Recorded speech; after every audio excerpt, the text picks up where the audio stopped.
خدا نے آج تک اس قوم کی حالت نہیں بدلی، خدا نے آج تک اس قوم کی حالت نہیں بدلی کہ جس کو نہ ہو آپ خیال اپنی حالت بدلنے کا۔ ناظرین، یہ شعر علامہ اقبال صاحب کا ہے، جو کہ اس کے ذریعے ہمیں خود ہی محنت اور خود انحصاری کا پیغام دینا چاہتے ہیں۔ اس شعر کا مطلب تو سب سے پہلے یہ ہے کہ اللہ تعالیٰ کبھی بھی اس قوم کی حالت کو نہیں بدلتا، کبھی بھی اس قوم کو بہتر نہیں ہونے دیتا جو کہ خود محنت نہ کرے یا جو کہ خود محنت کرنے کا جذبہ نہ رکھے۔ یعنی کہ ہم لوگوں کی عادت زیادہ تر یہ ہے کہ ہم لوگ صرف دعا پر مبنی رہتے ہیں، یا صرف یہ خیال رکھتے ہیں کہ جو قسمت میں ہوگا وہ مل جائے گا، بلکہ ایسا زیادہ جگہوں پہ کچھ نہیں ہوتا۔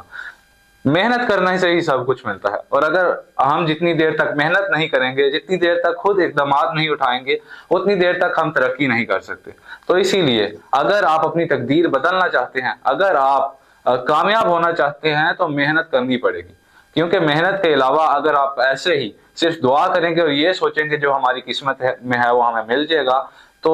ایسے پھر آپ کامیاب نہیں ہوں گے۔ اور یہ چیز ہماری قوم کو، ہم جیسے لوگوں کو زیادہ تر سوچنی چاہیے۔